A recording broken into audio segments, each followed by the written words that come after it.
After Premier Moe encourages other provinces to remove obstacles and boost trade, economists weigh in on the ambitious goal of getting everyone to agree. The latest updates on the wildfire situation here in Saskatchewan and across the country. And details from an officer-involved shooting that left one dead in Regina.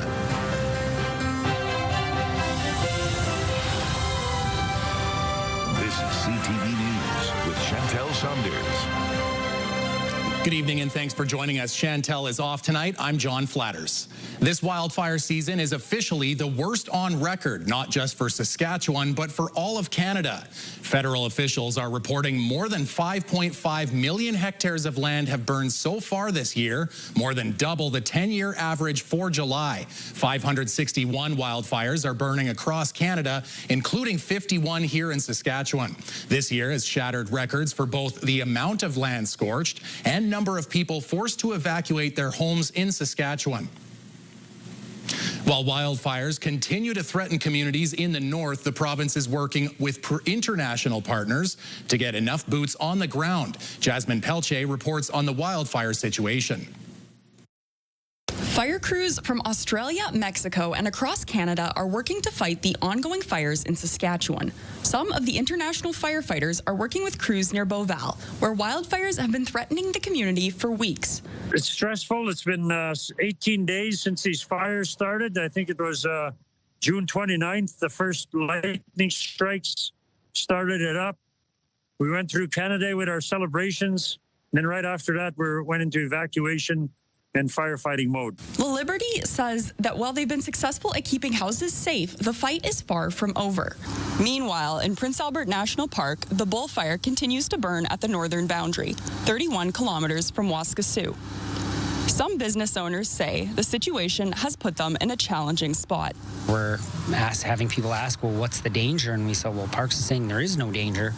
And then they say, well, then why are they telling you not to come? And the answer is, I don't know. I assume it's probably logistics, managing an evacuation if it were to come to that. A media release from Parks Canada says the fire did not move significantly towards any nearby communities, but that weather conditions in the area could cause the fire to spread.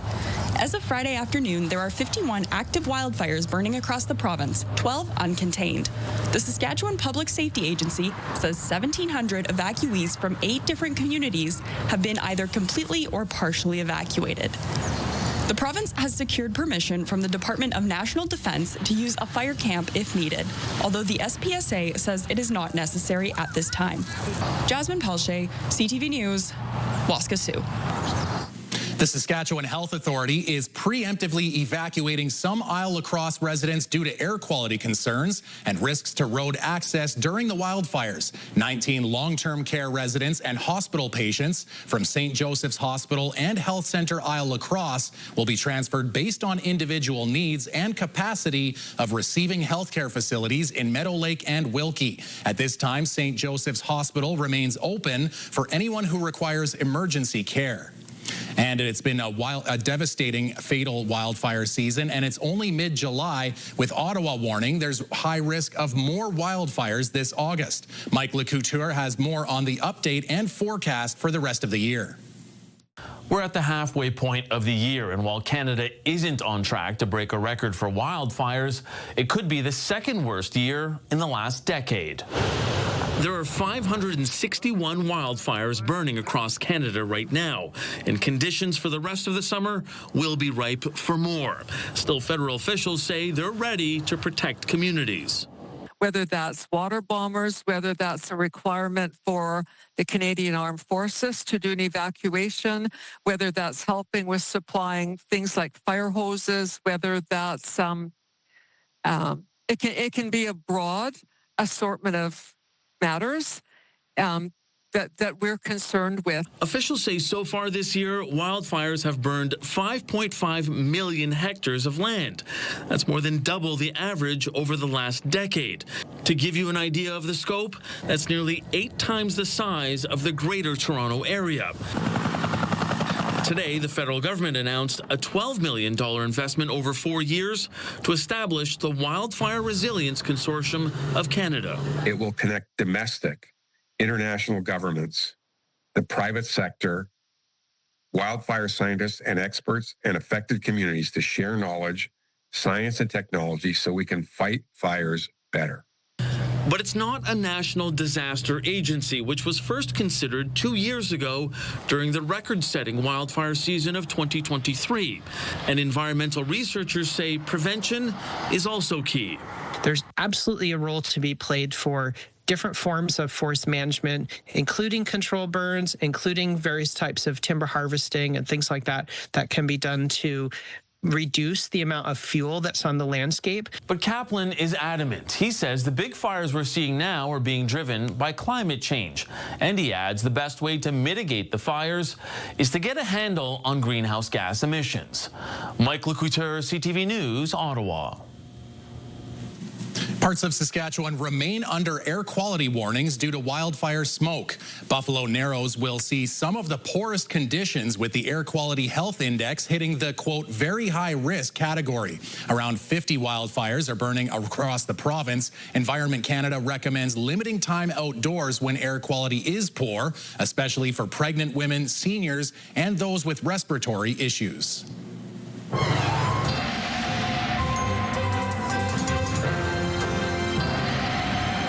So there you go, Jeff. Another risk of wildfires as we go into the weekend. And what kind of weather are we going to be getting? Well, I can tell you right now, John, we are looking at rainy conditions for central and southern parts of the province. But unfortunately, it looks like the north is going to be on the outside looking in when it comes to that situation. I know we need the rain desperately up there, but that doesn't look like it's in the cards right now. Just wanted to point out in Alberta, right, there are severe thunderstorm watches and warnings in effect as that system moves across. So we haven't had anything issued by Environment Canada for our anything in the area of watches or warnings, but that could change as we roll into Saturday. We'll talk more about that later. And I'll tie up my tie. As more provinces focus on internal trade and removing economic obstacles, it remains to be seen what these efforts will have. As Keenan Sorokon reports, more provinces joining regional trade agreements makes them harder to negotiate. Removing internal trade barriers may not be as straightforward as it seems. Weaving together a thread that will encompass the entire nation, that's a challenge. Keith Willoughby, the Dean of Edwards School of Business at the U of S, says Scott Moe's offer on Thursday to have all provinces join the new West Partnership Trade Agreement makes for a complicated deal. With Alberta, BC, Saskatchewan, and Manitoba already signed on, inviting other provinces and their priorities into the agreement might limit the effectiveness of it. I think where we've seen it work well in Western Canada, it's not necessarily certain that this is going to have that same positive impact when you extend it across the nation. Moe admitted on Thursday having more signatures won't solve everything. But it's the clearest and most straightforward path. But the Canadian Federation of Independent Business isn't so sure, since there's already the Canadian Free Trade Agreement. We're just cautious of having this patchwork of different agreements that are now existing at the same time and just creating more red tape. Plenty of progress has been made to reduce trading obstacles since tariff threats emerged south of the border. But Solberg says these agreements exist for a reason. Provinces are being a bit protectionist. They're trying to protect their tax base, their labor pool. And so we need to, we need to see actions that actually prove that we're serious about breaking down those barriers. Interprovincial trade accounts for roughly 18% of Canada's GDP. Willoughby says 4 decades ago it accounted for about 26%. And if agreements like New West are going to work, premiers have to get serious about trading with international markets. Keenan Sorokon, CTV News, Saskatoon. One person is dead after an encounter with Regina police this morning. Saskatchewan's Serious Incident Response Team is investigating. Angela Stewart has the story. Gunfire broke out in the community of North Central this morning, which has left one person dead. Now, the details are limited, but here's what we know so far. Just after 10 a.m., Regina police were conducting an investigation at one of the homes on the 1300 block of Garnet Street. We're unsure of what transpired during that investigation, but one officer did discharge their firearm, which killed one person. Colin Morey, who lives nearby, says he was inside of his home when he heard what sounded like gunshots, and quickly thereafter, a heavy police presence showed up. Morey says it's not unusual to see lots of police in the community of North Central at times. Normal for around here, but to people who don't live in North Central and don't really hear gunshots or fireworks every day, it can be scary. But the police force, I really thank them. They got here in enough time to assist their officer, and they got it dealt with.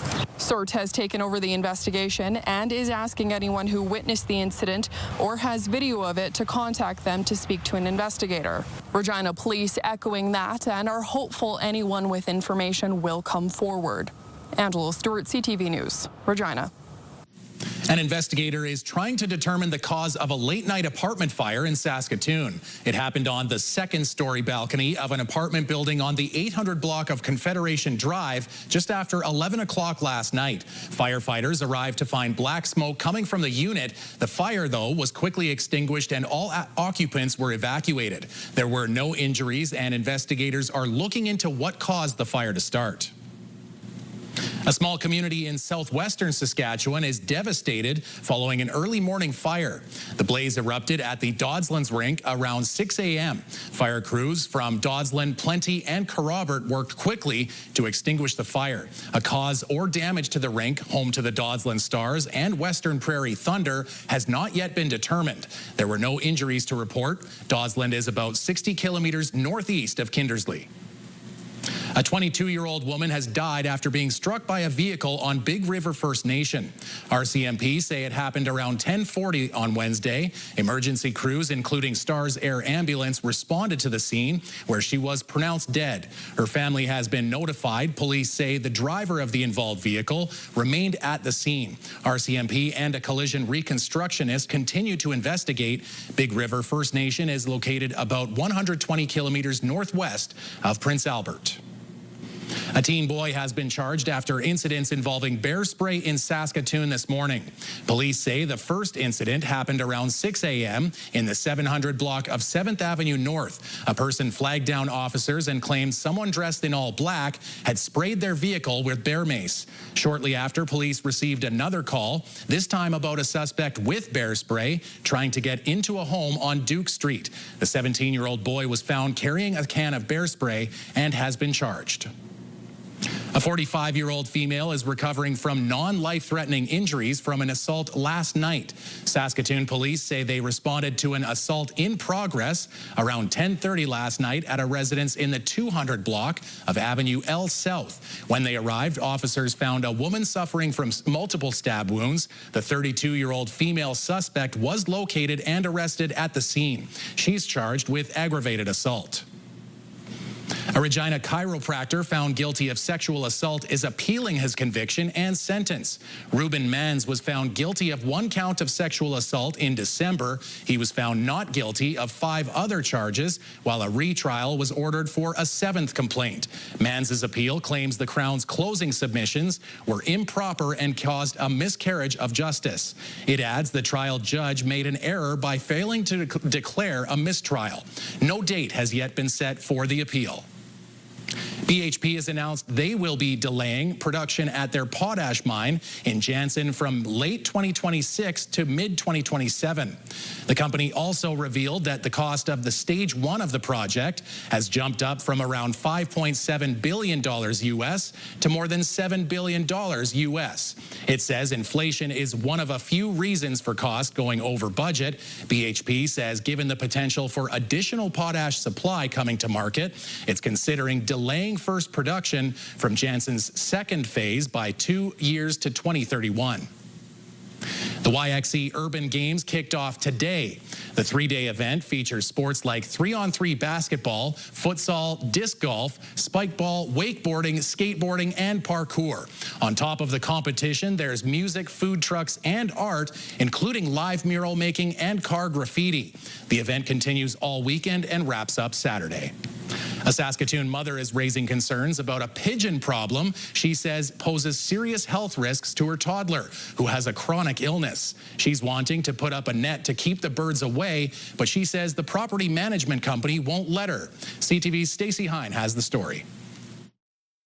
And nest right here. For Loren Hellstrom, cleaning up after pigeons has become a daily routine. I have to come out here every single day to get rid of the nest, to get rid of the feathers, to get rid of these eggs. This is absolutely disgusting. Hellstrom says she's been trying to keep the birds away for months, using spikes, sound machines, lights, but nothing has worked. She says she's concerned for her 3-year-old daughter, who has a chronic lung disease that makes her vulnerable to respiratory irritants, including pigeon feathers and droppings. Really, a pigeon infestation is dangerous for everybody, but especially for a child that is so vulnerable to lung infections. Hellstrom requested a disability accommodation, asking permission from the property management company to install a pigeon net on her balcony, offering to pay for it herself and providing doctor's letters to support her request. But it was denied. They told me that it had something to do with wind vortexes, aesthetic reasons, and structural reasons. I have sent over a detailed plan from a professional pigeon net installer. Hellstrom says she's now filed a complaint with the Saskatchewan Human Rights Commission. I feel very discriminated against because I don't know how to keep my daughter's lungs safe here. This is where we live. I own this place. I don't rent it. I can't just get up and move. CTV News reached out to Toronto Acquisition Management for comment, but did not get a response by deadline. Meanwhile, Hellstrom says she will continue to advocate for her daughter's health. Stacey Hine, CTV News, Saskatoon.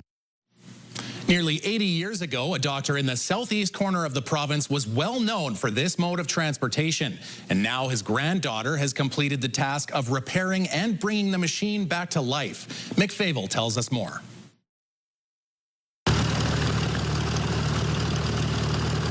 Equipped with 4 skis and the propeller of a plane, this unique vehicle is getting a special homecoming in the town of Alameda.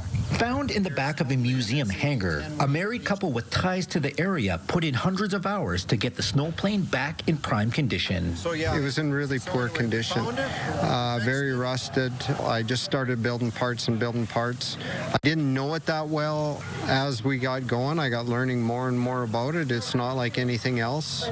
Dr. Jerry Galloway was a physician in the area from the 1940s to the 1990s. He was the original owner of the snowplane, making house calls when needed. Liesl Gunderman is the granddaughter of Galloway and says the snowplane has been a memory generator for those seeing it come back to life. We know a lady in her 90s that she was riding her horse up to it when my grandpa was coming along, and he shut down the machine so that he wouldn't scare her horse, and she was so thankful for that. A lot of stories have come forward that I don't think we would have known unless we restored the machine. Otto Newman is 96 years old and spent his life in the area. He remembers Dr. Galloway using the back roads with the snowplane to get where he needed to go. Some of the railroads he was a state resident of Alameda, and he had to go to work, and the highways were plugged, and he used the snowplane a lot just to go to work. And it was just a kind of a common thing at the time. Now that the snowplane is restored, it will eventually be displayed at the Elkhorn Museum in Manitoba. Until then, Gunderman and Hunter plan to show the machine across the prairies, sharing their family history along the way. It was lucky that we found it. It's lucky that I have a husband that's so handy, and it was lucky that my husband would care about something that I'm so sentimental about, because my grandparents, I thought they were amazing. They were really interesting people. Mick Favel, CTV News, Alameda. Young girls in Saskatchewan are being introduced to careers in trades and technology this summer, thanks to a series of summer camps at Saskatchewan Polytechnic campuses. Girls Exploring Trades and Technology camps introduce girls in grades 6, 7, and 8 to possible career futures while they attend a week-long camp. They're introduced to women who work in a variety of occupations, learn how to safely use shop tools, and work on individual projects they get to take home at the end of the week. You get to learn about all different trades, and it's good that we learn to what we want to do when we're older, so we can go get interested in it earlier. I like carpentry. It's fun because you get to do a lot of hands-on stuff, and at the end of the day, you can see all your progress. Girls Exploring Trades and Technology camps are running in Moose Jaw and Saskatoon through tomorrow. The Regina campus will hold its camp next week, and another will be held in Prince Albert on August 11th through the 15th. Still to come, a Winnipeg homeowner finds out a simple curb repair could take 20 years. Also, an explosion at a Los Angeles sheriff training facility leaves at least 3 dead.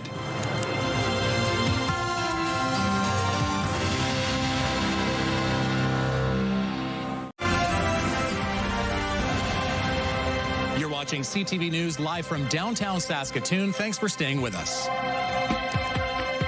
The painstaking search for the remains of 2 murdered Indigenous women at a Winnipeg area landfill has ended.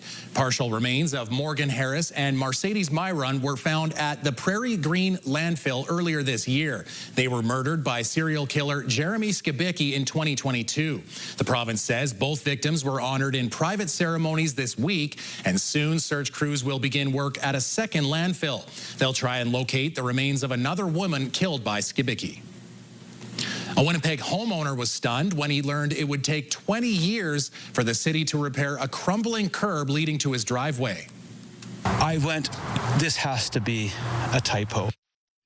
It was not a typo when the homeowner called 311 in hopes to schedule a repair. The response was that it would be looked into by July 4th, 2045. The city of Winnipeg confirmed that is the correct estimate for non-hazardous curb damage due to limited resources. The homeowner says he may just hire some friends and fix it himself. At least 3 people are dead after an explosion at a Los Angeles County Sheriff's training facility. This is the scene just outside the building. U.S. Attorney General Pam Bondi confirmed the deaths online. Local media are reporting a bomb squad was moving some explosives when the blast happened. Bondi says federal agents are at the scene. The incident is under investigation. A new poll finds being politically correct is gaining steam on both sides of the border. CTV's Craig Krause has more on how everyone from ordinary Canadians to comedians are navigating societal shifts. Your typical sounds of downtown Vancouver begin to shift once the sun sets. Welcome to Comedy After Dark. It's here where rumbles of laughter leak out onto the streets. The popularity of comedy, is that growing in recent years? Oh, yes. Yeah, comedy's exploded. Comedy After Dark plays host to dozens of comedians every week. And for Susie Rossum, she has watched the pendulum of material swing. Well, it felt like it really went one way for a while, and it was very politically correct. But it's like, it's getting to a point where there's a lot more freedom, I think, to say what you think. According to a new survey from Research Co., about 1/3 of Canadians believe comedians should always or most of the time behave in a politically correct way. You know, anybody that says words hurt has never been punched in the face. Aside from comedians, the same poll shows the concept of political correctness is on the rise on both sides of the border. Well, when we first asked about this question back in 2020, we actually had a larger proportion of Americans, 53%, who believed in the concept of a political correctness. And in Canada, we were at 50%. Last time we checked back in 2022, Canada went to 55%, and now it's at 59%. Politically, the data shows 45% of Canadians who voted for the Conservatives in this year's federal election reject the concept of political correctness. There's a significant chasm there that we just don't see with the Liberals or the New Democrats. Some say political correctness has diminished too much, while others disagree. I feel like where we are right now, it's like very dangerous. I think we're just right. Although some may disagree what's politically correct or not, Rossum says hate has no room in society or comedy. Be a risk taker, and I think that we need to do more of that in this life in general, not just in comedy. You know, people are so safe all the time. Craig Crowe, CTV News, Vancouver. Well, I wonder, Jeff, is it politically correct to ask or to discuss the weather, or is that kind of considered taboo these days? Oh, no. It's never taboo to talk about the weather. Anyhow, not even close. And the bottom line is what we would like to say is taboo is talking about, the lack of rain. No, we're not going to create that problem either. The problem we're running into right now is that we're not getting the rain where we need it. And a lot of other parts of the province could use a little bit of relief from the drought, but it's up north where it is desperately needed. And so, yeah, that's never a taboo subject to hope for rain. 24 degrees in Saskatoon, and the Battleford's 22 22 in Prince Albert, and as you can see, not particularly windy in all three locations. Then as we take a look at our almanac for Saskatoon, a high of 24, so 1 degree below seasonal for this time of year. 36 is the record warm temperature on the 18th of July. That stands from 1941, the record cold temperature from 1972, 3 degrees. Sun came up at 5:08. It's going to go down at 9:17. Coming up, a group of tourists get a glimpse of the largest animal on the planet. Hear their story and see what they saw out near Cape Breton.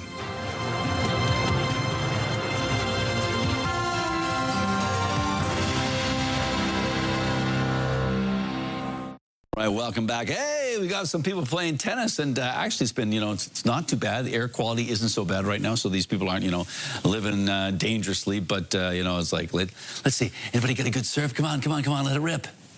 We don't have time for that. Let's take a look and see what the satellite and radar is showing us. We've got a big low-pressure area that is sort of cycling through the Rocky Mountain region and bringing a lot of heavy rain ultimately into places like Calgary and west of Calgary and even up towards Edmonton. Some of it making its way into Saskatchewan, so we're going to keep our eye on that as we roll into the evening hours. 24 degrees right now in Saskatoon and the Battlefords, 22 in Prince Albert. On to our hotspot. That was Uranium City at 27, Key Lake, the cold spot at 3. Around the province we go, starting off with our larger communities, 24 degrees in Lloydminster and Yorkton, 23 in Swift Current, Moose Jaw, Regina, and Estevan. Into central parts of the province, temperatures don't range all that much. Well, I guess there is about a 7-degree range here. We go from 18 degrees in Hudson Bay up to 25 in Meadow Lake. Many locations around that 22 or 23 degree mark. Making our way up north where it is relatively warm. Look at that. Well, of course, Uranium City was the hot spot, but Stony Rapids sitting at 27 degrees, 24 in La Ronge and Buffalo Narrows, 25 in Key Lake. And making our way down south, temperatures in southern Saskatchewan ranging from 22 degrees in a few locations up to 24. So pretty much hanging around 23 degrees in the Southland. Now as we take a look at our futurecast, well, there is that area of active weather that's cycling through Alberta, then slashing into Saskatchewan. It looks like there could be some very serious storms in southern Saskatchewan tomorrow and extending into the border region between Montana and North Dakota. I just wanted to point out there is an area around Cochrane and in western, just before you get into the area near the Rocky Mountains there. So large watch box for parts of Alberta, including the city of Calgary, but the extreme thunderstorm warning is in effect for areas around Cochrane. Nothing in Saskatoon right now, or nothing in Saskatchewan at the moment. As we take a look around the province for Saturday, we've got ourselves 26 degrees in La Ronge, 29 in Stony Rapids, 27 in Buffalo Narrows, 28 in Key Lake, and Meadow Lake, 25 degrees, 23 in Spearwood, a chance of showers and a risk of a thunderstorm in Kindersley and Rosetown on Saturday. A similar pattern as we make our way into the southwest. Temperatures hovering around 22 or 21 degrees. Temperatures around 23 tomorrow in the southeast. We've got ourselves some showers in the Regina area expected, and Moose Jaw, a chance of a thunderstorm, and mainly cloudy skies in Melfort, Watrous, and Humboldt. Mainly sunny skies in Hudson Bay. Temperatures of 23 for Melfort, Watrous, and Humboldt, 26 in Hudson Bay. And then on to our detailed forecast. Some smoke hanging around the area in the Battlefords tomorrow, expecting some showers and 21 degrees. Sunday still raining, and then Monday a bit of a break, but then the showers return on Tuesday. For Prince Albert, we've got ourselves an issue once again with air quality. 10 degrees overnight, 24 tomorrow, and then as we take a look at Sunday, the showers start showing up in Prince Albert. Less so in terms of a possibility on Monday and Tuesday, but we bounce back to warmer than seasonal temperatures Thursday and Friday of next week, and mainly clear skies, although some lingering smoke in the area. We've got ourselves moderate risk in terms of the air quality index. And then tomorrow, a good chance of showers, or an even chance of showers. Windy conditions, though, a high of 23 degrees, and the 7-day outlook 19 degrees on Sunday with a chance of showers and a risk of a thunderstorm. A break from the showers on Monday, but they do return, or they're likely to return on Tuesday with a high of just 17. I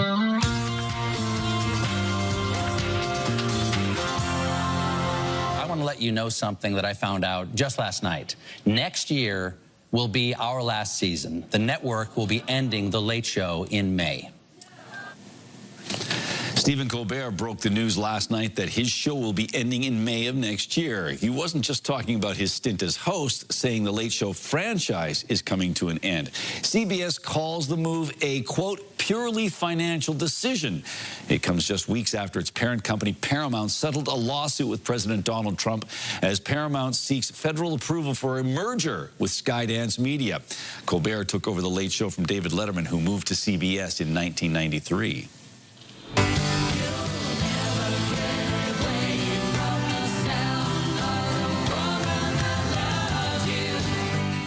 Could one of the most successful bands of all time be planning a comeback? Well, Fleetwood Mac reunion rumors have fans in a frenzy after Stevie Nicks and Lindsey Buckingham posted corresponding song lyrics on Instagram. Nicks had previously said it would be hard to do a reunion with Christine McVie, who died in 2022. Big money. The red sled, known as Rosebud from the classic movie Citizen Kane, has sold at auction for $14.7 million US. That's more than 20 million Canadian. It's the last word uttered on Kane's deathbed, as you saw just there at the end of the movie, at the start of the movie. Anyhow, the deathbed scene. Journalists investigating what turns out to be the name of the childhood sled. That prop just sold at auction is one of the 3 known surviving Rosebud sleds from Orson Welles' 1941 masterpiece and had belonged to director Joe Dante. It was sold at Heritage Auctions in California on Wednesday. The purchaser has not been identified, and it's not me. Joe Dante got that sled. They were going to throw it out. Somebody in the props department said, they're throwing these things out. Do you want it? So, yeah, a real nice investment there. Not bad, not bad. Well, speaking of investments, you should start taking all the pictures that you've compiled over the years and start entering them into contests. But oh, no, there are all kinds of ethical rules about that. There you go. Well, what do we have for today? Well, this one, it's not from around here, that's for sure. Jeffrey, JR, actually, sent us this picture. Photo taken northbound of Cancun, Mexico this past week. Photo turned out so good it doesn't even look real. And the temperatures were between 31 and 42 degrees Celsius. But what a lovely tropical picture. So thank you, JR, for sending that picture to us. The next one is another lovely sunset, and this is from Leslie, White Swan Lake at sunset. That is gorgeous. We get gorgeous sunsets here. There's no question about it. And this one, yeah, there you go. This comes to us from Stuart, and this is, he just simply says, laying low until mom is back. So just another lovely fawn there hiding in the woods. And finally, from Karina, happy 65th birthday to James in Tisdale. Love and hugs always from your wife, Karina, and daughters Oksana and Oriana. So you're looking good there, and the dog, well, that's not a dog. That's looks like a goat getting a little bit of milk there. So good job there, even though it looks like your wing is a little hurt there. So happy birthday, James. And we'd like to say, if you'd like to send us an image, you can do so by sending it to cfqcnews@ctv.ca. Still to come on CTV News, a group of Regina athletes twirling their way onto Team Canada. But up next, at more than 100 feet long and up to 200 tons, these blue giants pop up to say hello.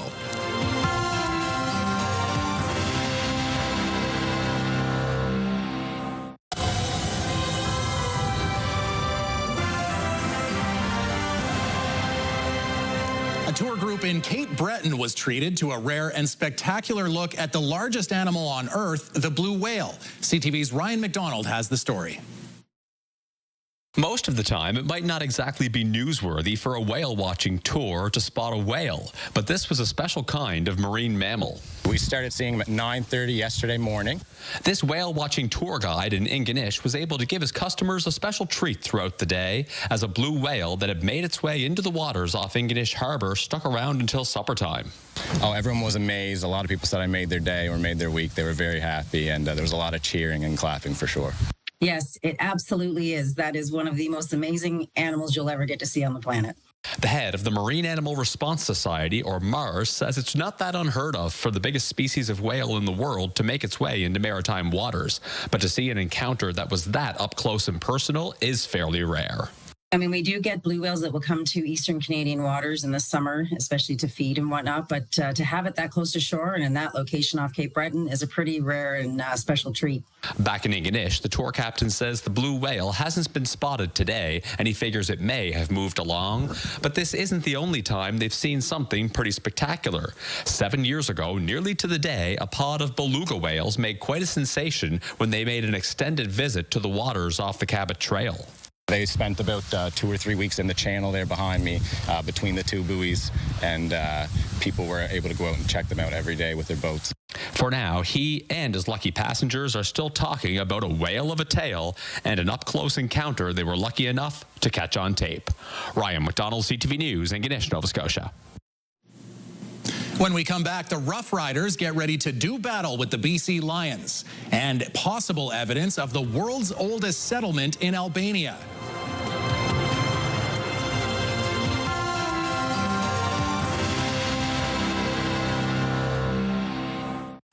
Welcome back. We'll take a look at our rural forecast for Saturday. And it's a tale of two provinces in some respects, but I think these places might get a little rain. But right now what we're talking about is more in the way of precipitation for Lloydminster, Kindersley, and Outlook. Kindersley, there's a risk of a thunderstorm that goes along with the shower activity. But as we take a look north of the Yellowhead and close to that, we're starting to see mainly cloudy skies as we make our way into the day. 24 for Wynyard, 26 in Hudson Bay, 23 for Melfort and Watrous and Spiritwood, 25 up on Meadow Lake. Down south, though, a lot more in the way of inclement weather, particularly into south central and southwestern Saskatchewan.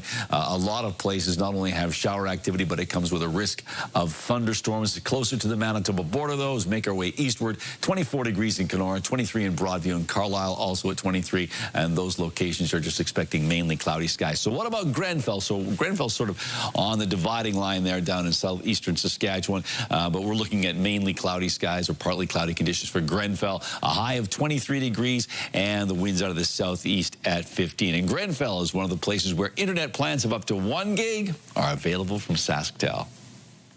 Some off-season updates from the Prince Albert Raiders today. 4 players have been named to Hockey Canada Program of Excellence camps. At the U18 level, Daxon Rudolph and Riley Boychuk will be headed to the selection camp for the 2025 Holinka Gretzky Cup. Rudolph won a gold medal at the 2025 IIHF Men's World Championship in May. He and Boychuk both won gold at the 2024 U17 World Hockey Challenge, with Raider coach Ryan McDonald at the helm. At the U17 level, Brock Cripps and Ben Harvey will go to selection camp for the 2025 World Hockey Challenge. It's a chance for both of them to represent Canada for the first time, and with McDonald coaching Team Red again this year, it's a chance for a back-to-back gold medal Raider trio. U17 camp runs on July 19th, and U18 camp starts on July 29th. As the Riders look to rebound from last week's loss, a much-needed boost will be coming at receiver. Samuel Emelis is listed to start against the Lions. Head coach Corey Mace saying yesterday he was hopeful the star receiver would be ready for game day. He looked pretty good today, so, you know, if he feels like he can go out there and be himself, and who am I to say no to that? It's easy to make sure I'm back 100%, you know. So, but like I always said, we have a strong group, and everybody can make plays, and we're showing this right now. Emelis missed the past 2 games with a foot injury, and in 2 games this season, he has 170 yards on 12 receptions. But the addition of the Canadian receiver means Regina product Mitch Picton will come out of the lineup. The Riders beat the Lions 3 weeks ago, but BC was without their quarterback Nathan Rourke, and that means the Lions pose a tougher test than in week 4. The whole game changes with a different quarterback, so it's a matter of preparing for what's going to happen. Obviously, it can't be the same playbook when, you know, you have someone like Nathan Rourke down. So it's learning. It's learning, right? They played 2 games after that, so obviously things have changed and new tendencies, new things like that. So it's just for us to prepare and be ready. You can catch that game on TSN. Kickoff is 5 o'clock Saturday from BC Place. 13 young Baton twirlers from the Queen City will be representing Canada on the world stage in just a few short weeks. The athletes, aged 12 through 18 and above, will travel to Italy in August to compete against some of the best twirlers from around the world. The 13 participants from Regina are from both the Sundown Optimist Baton Group and the Phoenix Baton Club. They earned their spot on the national team back in February at Canadian qualifiers. We're obviously thrilled about it. Saskatchewan has had a long tradition of being well known for their twirling success over a number of years. We've had representation at the international level at every international competition since they've started over 45 years ago. Lightheart says the Saskatchewan athletes make up about a quarter of Team Canada's roster at this year's Nations Cup and World Baton Twirling Championships. Now with a look at your Friday business news, here's Andrew Bell with BNN Bloomberg. Hello there. Toronto's composite stock index and the S&P 500 fell slightly today from yesterday's record closing highs.